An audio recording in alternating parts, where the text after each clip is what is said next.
കർത്താവായ യേശുക്രിസ്തുവിൻ്റെ പരിശുദ്ധമായ നാമത്തിൽ എല്ലാ പ്രിയപ്പെട്ടവർക്കും മോർണിംഗ് മറ്റൊരു പ്രഭാത വചന ധ്യാനത്തിലേക്ക് സ്വാഗതം. കഴിഞ്ഞ ദിവസം വളരെ അനുഗ്രഹിക്കപ്പെട്ട ആത്മീയ ചിന്ത അപ്പോസ്തലനായ പൗലോസ് എഴുതിയ 2 കൊരിന്ത്യർ 5-ാം അധ്യായം 5-ാം വാക്യത്തിൽ നിന്ന് നമുക്ക് ചിന്തിപ്പാൻ തക്കവണ്ണം ദൈവം നമ്മെ സഹായിച്ചു. 5-ാം വാക്യത്തിൻ്റെ ആദ്യ ഭാഗമാണ് നമ്മൾ കഴിഞ്ഞ ദിവസം ചിന്തിച്ചത്. നമ്മൾ ചിന്തിച്ചു, അതിനായി ഞങ്ങളെ ഒരുക്കിയത് ആത്മാവിനെ അച്ചാരമായി തന്നിരിക്കുന്ന ദൈവം തന്നെ. നമ്മെ ഒരുക്കിയത് ദൈവമാണ് എന്നുള്ളതായ ചിന്തയാണ് നമ്മൾ കഴിഞ്ഞ ദിവസം ചിന്തിച്ചത്. ഇന്ന് നമ്മൾ ചിന്തിക്കാൻ പോകുന്നത് ആത്മാവിനെ അച്ചാരമായി തന്നിരിക്കുന്ന ദൈവം തന്നെ. ഒരുക്കുന്നതായ ദൈവം, ആ ദൈവത്തെ വിശേഷിപ്പിച്ചുകൊണ്ട് പറയുന്നു, അവൻ ആത്മാവിനെ അച്ചാരമായി തന്നിരിക്കുന്ന ദൈവം തന്നെ. എന്താണ് ആത്മാവിനെ അച്ചാരമായി തന്നിരിക്കുന്നു എന്ന് പറയുന്നത്? ഇവിടെ ഉദ്ദേശിക്കുന്നത് മനുഷ്യാത്മാവിനെ കുറിച്ചല്ല. ഇവിടെ ഉദ്ദേശിക്കുന്നത് നമ്മെ സഹായിപ്പാൻ ദൈവം നമുക്ക് തന്നിരിക്കുന്നതായ ആത്മാവ് എന്നുള്ളതായ വിഷയമാണ്. ഈ ആത്മാവ് എന്ന് പറയുന്നത് ദൈവത്തിൻ്റെ ആത്മാവാണ്. നമ്മൾ ഈ ആത്മാവിനെ വിശേഷിപ്പിക്കുന്നത് പരിശുദ്ധാത്മാവ് എന്നുള്ളതായ വിശേഷണമാണ്. എന്താണ് പരിശുദ്ധാത്മാവ് എന്ന് പറയുന്നത്? ദൈവത്തിൻ്റെ ആത്മാവിനെയാണ് നമ്മൾ പരിശുദ്ധാത്മാവെന്ന് വിളിക്കുന്നത്. മനുഷ്യൻ്റെ ആത്മാവ് ഒരിക്കലും പരിശുദ്ധാത്മാവല്ല. കാരണം മനുഷ്യൻ്റെ ആത്മാവ് എന്ന് പറയുന്നത് മനുഷ്യനെ തന്നെയുള്ള ആത്മാവ്, ദൈവം അവന് കൊടുത്തിരിക്കുന്ന, അതായത് കഴിഞ്ഞ ദിവസം നമ്മൾ ചിന്തിച്ചതുപോലെ പ്രാണനും കൂടെ ചേർന്നതായ ആത്മാവ്. ആ ആത്മാവും പ്രാണനും വേർപിരിതാണല്ലോ മരണം എന്ന് പറയുന്നത്. ഇന്ന് ഈ ഭൂമിയിൽ നമ്മളായിരിക്കുമ്പോൾ നമ്മുടെ ആത്മാവിനോട് ചേർന്ന് പ്രാണനുണ്ട് എന്നുള്ള കാര്യം നമ്മൾ മറന്നു പോകരുത്. പക്ഷേ വളരെ പ്രധാനപ്പെട്ട കാര്യം, ഈ ആത്മാവ് ഇന്ന് പാപത്തിൽ അകപ്പെട്ടിരിക്കുന്ന ആത്മാവാണ്, മനുഷ്യാത്മാവ്. കാരണം ആദാം മൂലം സകല മനുഷ്യരിലേക്കും പാപം പകർന്നിരിക്കുന്നു. അതുകൊണ്ട് തന്നെ ഇന്ന് മനുഷ്യാത്മാവ് എന്ന് പറയുന്നത് പാപമുള്ള, പാപത്താൽ ബന്ധിക്കപ്പെട്ട ഒരു ആത്മാവാണ്. പക്ഷെ ഈ ആത്മാവ് രക്ഷിക്കപ്പെടുവാൻ, ഈ ആത്മാവ് ശിക്ഷയിൽ നിന്ന് വിടുവിക്കപ്പെടുവാൻ, പാപത്തിന്റെ സ്വാധീനത്തിൽ നിന്നും വിടുവിക്കപ്പെടുവാനാണ് കർത്താവ് യേശുക്രിസ്തു വന്നത്. അതുകൊണ്ടാണ് യേശുവിനെ രക്ഷകൻ എന്ന് വിളിക്കുന്നത്.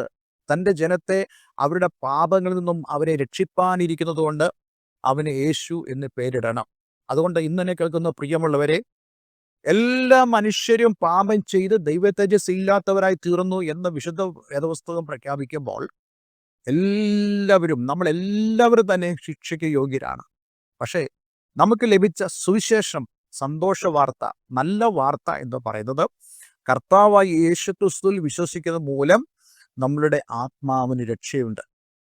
പക്ഷേ അങ്ങനെ രക്ഷിക്കപ്പെട്ടവരായ, അങ്ങനെ പാപത്തിന്റെ ബന്ധനത്തിൽ നിന്നും വിടുതൽ പ്രാപിച്ചവരായ ആളുകൾക്ക് അവർക്ക് സ്വമേധയാ മുന്നോട്ട് ജീവിക്കാൻ പ്രയാസമാണ് ഈ ലോകത്തിൽ, ഈ പാപലോകത്തിൽ. അപ്പോൾ നമുക്ക് ദൈവത്തിന്റെ സഹായം ആവശ്യമാണ്. ആ ദൈവത്തിന്റെ സഹായം ആവശ്യമായതുകൊണ്ട് ദൈവം തൻ്റെ ആത്മാവിനെ നമ്മുടെ ഉള്ളിലേക്ക് അയച്ചു. അതായത് രക്ഷയ്ക്ക് വേണ്ടി കാംക്ഷിക്കുന്നവനെ ഞാൻ അതിലാക്കുമെന്ന് ദൈവത്തിന്റെ വചനം പറയുന്നത് പോലെ, ഒരു വ്യക്തി സുവിശേഷം കേട്ട് അവൻ പൂർണ്ണമായും അവൻ്റെ രക്ഷയ്ക്ക് വേണ്ടി ആഗ്രഹിക്കുമ്പോൾ ദൈവത്തിൻ്റെ ആത്മാവ് അവൻ്റെ സഹായത്തിന് വേണ്ടി കടന്നു വരും. അപ്പോസ്തല പ്രവൃത്തിയുടെ പുസ്തകം നമ്മൾ വായിക്കുമ്പോൾ പത്രോസ് എന്ന ആ അപ്പോസ്തലൻ്റെ സുവിശേഷ പ്രസംഗം കേട്ട് 3000 പേരോളം രക്ഷിക്കപ്പെട്ടു. ഈ 3000 പേര് രക്ഷിക്കപ്പെടാൻ കാരണം ദൈവത്തിൻ്റെ ആത്മാവ് അവരിലേക്ക് വന്നതുകൊണ്ടാണ്. അതായത് ദൈവത്തിൻ്റെ ആത്മാവ് അവരുടെ രക്ഷയ്ക്ക് അവരെ സഹായിച്ചു. ഒരു മനുഷ്യർക്കും ഒരാളുടെ രക്ഷയെ സഹായിക്കാൻ കഴിയത്തില്ല. അതുകൊണ്ടാണ് നമ്മുടെ രക്ഷയിൽ മനുഷ്യ പ്രവർത്തികൾ ഇല്ല എന്ന് പറയുന്നത്. പലപ്പോഴും നമ്മൾ പറയാറുണ്ട്, ഭംഗിയന്തിര പറയാറുണ്ട്, ഇന്നൊരു ആളാണ് എന്നെ രക്ഷിക്കപ്പെടുവാൻ സഹായിച്ചത്. അങ്ങനെയല്ല. ഒരുപക്ഷെ അയാൾ നിങ്ങളോട് സുവിശേഷം പറഞ്ഞു കാണും. പക്ഷെ ദൈവത്തിൻ്റെ ആത്മാവിൻ്റെ സഹായമില്ലാതെ ഒരാൾക്ക് പോലും രക്ഷിക്കപ്പെടാൻ കഴിയത്തില്ല. അതുകൊണ്ട് ഒരുവൻ രക്ഷയിലേക്ക് കടന്നു വരണമെങ്കിൽ അവന് ദൈവത്തിൻ്റെ ആത്മാവിൻ്റെ സഹായം ആവശ്യമാണ്. അതുകൊണ്ടാണ് വചനം കേൾക്കുമ്പോൾ ഒരാൾ തൻ്റെ പാപത്തിൽ നിന്നും ഒക്കെ വിടുതൽ പ്രാപിക്കണമെന്നും സത്യം ഇതാണ് എന്ന് ഒരാൾ ഗ്രഹിച്ചറിയുമ്പോൾ ആ വ്യക്തിയെ സഹായിപ്പാൻ ദൈവത്തിൻ്റെ ആത്മാവ് അവൻ്റെ ഉള്ളിലേക്ക് കടന്നു വരും. അങ്ങനെ ആ വ്യക്തി ആ ആത്മാവിൻ്റെ, അല്ലെങ്കിൽ ദൈവത്തിൻ്റെ പരിശുദ്ധാത്മാവിൻ്റെ നിർദ്ദേശാനുസരണം തൻ്റെ ജീവിതത്തെ സമർപ്പിക്കുമ്പോൾ ആ നിമിഷം മുതൽ അവന് രക്ഷ വരികയാണ്. കർത്താവ് യേശുക്രിസ്തു സക്കായിയോട് പറഞ്ഞില്ലേ, ഇന്നു മുതൽ ഈ വീടിന് രക്ഷ വന്നു. കാരണം ദൈവത്തിൻ്റെ ആത്മാവ് അവൻ്റെ ഉള്ളിൽ കുറ്റബോധം കൊടുത്തു. അവൻ പറഞ്ഞു, ഞാൻ വലുതും ചതിവായി വാങ്ങിച്ചിട്ടുണ്ടെങ്കിൽ അതിൻ്റെ പല മടങ്ങ് ഞാൻ കൊടുത്തു തീർത്തുകൊള്ളാം എന്ന് പറയുന്നതായ ശരിയായിട്ടുള്ള ഒരു മാനസാന്തരം. ആ മാനസാന്തരം വന്നപ്പോഴാണ് അവൻ്റെ ജീവിതത്തിൽ രക്ഷ വന്നത്.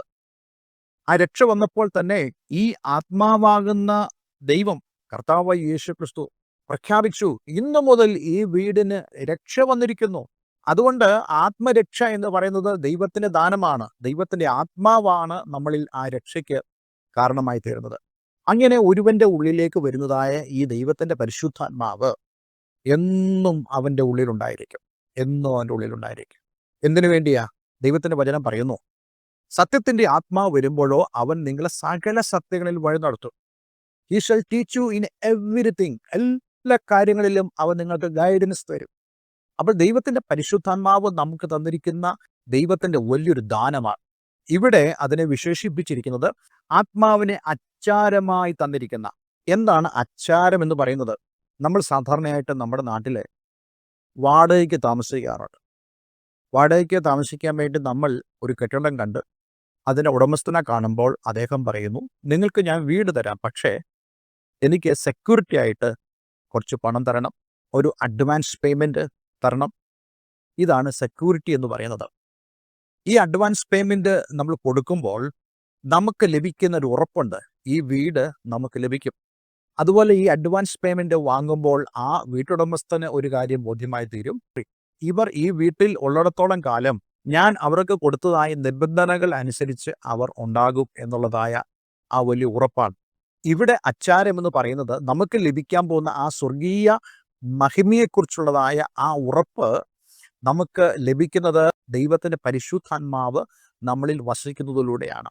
നിങ്ങളെ ദൈവത്തിൻ്റെ പരിശുദ്ധാത്മാവ് ഗൈഡ് ചെയ്യുന്നുണ്ടെങ്കിൽ അതിൻ്റെ അർത്ഥം നിങ്ങൾക്ക് ഈ ആത്മാവ് ഉണ്ട് എന്നുള്ളതാണ്. എന്ന് മാത്രമല്ല, നിങ്ങൾക്ക് വരുവാനുള്ള ആ ദൈവിക മഹിമ, നിങ്ങൾക്ക് ലഭിക്കാനുള്ള ആ സ്വർഗീയ ശരീരത്തെക്കുറിച്ചുള്ള ഉറപ്പാണ് ഈ അച്ചാരം, അല്ലെങ്കിൽ ഈ ആത്മാവിനെ അച്ചാരമായി ദൈവം നമുക്ക് നൽകി എന്ന് പറയുന്നത്. നോക്കണേ, എത്ര വലിയൊരു അനുഗ്രഹമാണ് ദൈവം നമുക്ക് നൽകിയിരിക്കുന്നത്. എഫേസ്യ ലേഖനം 1-ാം അധ്യായം അതിൻ്റെ 14-ാം വാക്യത്തിൽ നമ്മളിങ്ങനെ വായിക്കുന്നുണ്ട്, തൻ്റെ സ്വന്തം ജനത്തിൻ്റെ വീണ്ടെടുപ്പിന് വേണ്ടി തൻ്റെ മഹത്വത്തിൻ്റെ പുകഴ്ചയ്ക്കായിട്ട് നമ്മുടെ അവകാശത്തിൻ്റെ അച്ചാരമായ വാഗ്ദത്തത്തിൻ പരിശുദ്ധാത്മാവിനാൽ മുദ്രയിട്ടിരിക്കുന്നു. ഇത് ഒരു മുദ്രയാണ്. അതായത് ഇനി നീ എൻ്റേതാണ്, എൻ്റെ വകയാണ്. You are created or you are born again. You are called for the eternity with God. നീ ദൈവത്തോടൊപ്പം നിത്യതയിൽ സമയം ചെലവഴിക്കാൻ വേണ്ടി, നിത്യതയിലാകുവാൻ വേണ്ടി ദൈവം നിന്നെ വിളിച്ചിരിക്കുന്നു എന്നുള്ളതിൻ്റെ ഉറപ്പാണ് ദൈവത്തിൻ്റെ പരിശുദ്ധാത്മാവ് നമ്മൾ തന്നിരിക്കുന്നത്. ഇന്ന് എന്നെ കേൾക്കുന്ന പ്രിയമുള്ളവരെ, നിങ്ങളുടെ ഉള്ളിൽ ദൈവത്തിൻ്റെ പരിശുദ്ധാത്മാവ് ഉണ്ടെന്ന് നിങ്ങൾ ഉറപ്പുവരുത്തണം. ആർക്കാണ് ഈ പരിശുദ്ധാത്മാവിനെ ലഭിക്കുന്നത്? ആർക്കാണ് ഈ ആത്മാവിനെ ലഭിക്കുന്നത്? തങ്ങളുടെ ജീവിതത്തിൽ മാനസാന്തരാനുഭവം യഥാർത്ഥമായി പ്രാപിച്ച് കർത്താവ് യേശുക്രിസ്തു മൂലമുള്ള ആത്മരക്ഷ പ്രാപിക്കുന്ന ആളുകൾക്ക് ലഭിക്കുന്നതാണ് ഈ അച്ചാരമായ പരിശുദ്ധാത്മാവ്. അത് ലഭിക്കുന്ന പ്രിയപ്പെട്ടവരെ, നിങ്ങൾ വളരെ അനുഗ്രഹിക്കപ്പെട്ടവരാണ്. എന്നെ കേൾക്കുന്ന ആർക്കെങ്കിലും ഈ ഒരു അനുഭവം ഇല്ലെങ്കിൽ നിങ്ങൾക്ക് ഈ അനുഭവം പ്രാപിക്കാൻ സാധിക്കും. നിങ്ങളായിരിക്കുന്ന സ്ഥാനത്ത് നിങ്ങൾ പറയാ, യേശുവേ, ഞാൻ പാപിയാണ്, ഞാൻ പാപം ചെയ്തിരിക്കുന്നു, ഞാൻ പാപത്തിൽ ജീവിച്ചിരിക്കുന്നു, എനിക്ക് നിന്നെ അറിയുവാൻ സാധിക്കുന്നില്ല, അല്ലെങ്കിൽ നിന്നെക്കുറിച്ച് ഞാൻ അറിഞ്ഞെങ്കിലും നിന്നെക്കുറിച്ചുള്ള ആ വചന പഠനത്തിലൊന്നും ഞാൻ ആയിട്ടില്ല. ദൈവമേ, എൻ്റെ ആത്മാവിനെ നീ രക്ഷിക്കണമേ, പാപത്തിൻ്റെ പിടിയിൽ നിന്നും എന്നെ രക്ഷിക്കണമെന്ന് നിങ്ങൾ ശരിയായിട്ട് പ്രാർത്ഥിച്ചാൽ ആ നിമിഷം ദൈവത്തിൻ്റെ ആത്മാവ് നിങ്ങളുടെ ഹൃദയത്തിലേക്ക് വരികയും നിങ്ങൾ രക്ഷിക്കപ്പെടുകയും ചെയ്യും. ആ ഒരു അനുഭവത്തിലേക്ക് കടന്നു വരുവാൻ ഞാൻ നിങ്ങളെല്ലാവരെയും ആഹ്വാനം ചെയ്യുന്നു. അതെ, നിങ്ങൾ ഈ ആത്മാവാകുന്ന അച്ചാരം പ്രാപിച്ചു കഴിഞ്ഞാൽ യു ആർ സീൽഡ്. നിങ്ങൾ മുദ്രയിടപ്പെട്ടിരിക്കുന്നു. എന്തിനു വേണ്ടിയാ? സ്വർഗീയമായ ആ മഹിമകൾക്ക് വേണ്ടി മുദ്രയിടപ്പെട്ടിരിക്കുന്നു. അതുകൊണ്ട് ഇന്നെ കേൾക്കുന്ന പ്രിയമുള്ളവരെ, ആ അനുഭവത്തിലേക്ക് വരുവാൻ ഞാൻ നിങ്ങളെല്ലാവരെയും ആഹ്വാനം ചെയ്യുന്നു. ഈ അനുഭവം ഉള്ളവർക്കായി ഞാൻ ദൈവത്തിന് സ്തോത്രം ചെയ്യുന്നു. നിങ്ങളെപ്പോഴും ദൈവത്തെ മഹത്വം കൊടുക്കണം. കാരണം ഇങ്ങനെയുള്ള ഒരു ആത്മിക അനുഭവത്തിലേക്ക് ദൈവം നിങ്ങളെ കൊണ്ടുവന്നത് ഓർക്കുമ്പോൾ, അതെ, ഇന്ന് നമുക്ക് നമ്മെ എത്ര ദൈവങ്ങൾക്ക് സമർപ്പിക്കാം. ഒരു വാക്ക് പ്രാർത്ഥിക്കാം. സ്വർഗീയപിതാവേ, ഇന്ന് ഞങ്ങളെ കേൾപ്പിച്ച വളരെ അനുഗ്രഹിക്കപ്പെട്ട സന്ദേശത്തിനായി സ്തോത്രം. ദൈവം ഞങ്ങൾക്ക് നൽകിയതായ ആത്മീയ നന്മകളെക്കുറിച്ച് ചിന്തിപ്പാനും ധ്യാനിപ്പാനും അതിനെ ഓർത്ത് ദൈവത്തെ മഹത്വപ്പെടുത്തുവാനും ഞങ്ങളെ സഹായിച്ചതിനായി സ്തോത്രം. ഈ വചനം കേൾക്കുന്ന പ്രിയമുള്ളവരിൽ ദൈവത്തിൻ്റെ പരിശുദ്ധാത്മാവ് പ്രവർത്തിക്കണമേ. മാനസാന്തരം കൊടുക്കണമേ, പാപബോധം കൊടുക്കണമേ, വാസ്തവമായിട്ടും അവരുടെ ആത്മാവ് രക്ഷിക്കപ്പെടുവാൻ ഇടയാക്കണമെന്ന് പ്രാർത്ഥിക്കുന്നു. ഈ ഭൂമിയിൽ നിത്യതയ്ക്ക് വേണ്ടി ജീവിപ്പാൻ, നിത്യതയ്ക്ക് വേണ്ടിയുള്ള ഒരു ലൈഫ് സ്റ്റൈൽ പ്രിയപ്പെട്ടവർക്കുണ്ടാകുവാൻ തക്കവണ്ണം ഇടയാക്കണമെന്ന് പ്രാർത്ഥിക്കുന്നു. പ്രാർത്ഥന കേട്ടതിനായി നന്ദി. യേശുക്രിസ്തുവിൻ നാമത്തിൽ തന്നെ. ആമേൻ, ആമേൻ. ഇന്നത്തെ വചനം നിങ്ങളുടെ ജീവിതത്തിൽ വളരെ അനുഗ്രഹപ്രദമായി തീർന്നു എന്ന് ഞാൻ വിശ്വസിക്കുന്നു. ഈ സ്ക്രീനിൽ കാണുന്ന ഫോൺ നമ്പറുകളിൽ ഞങ്ങളെ വിളിക്കുക. നിങ്ങൾക്ക് ഏതെങ്കിലും സംശയങ്ങൾ ഈ പറയപ്പെട്ട ചിന്തകളിൽ ഉണ്ടെങ്കിൽ തീർച്ചയായിട്ടും എന്നെ കോൺടാക്റ്റ് ചെയ്യുക. ദൈവം നിങ്ങളെ അനുഗ്രഹിക്കട്ടെ. Have A nice day. God bless you all.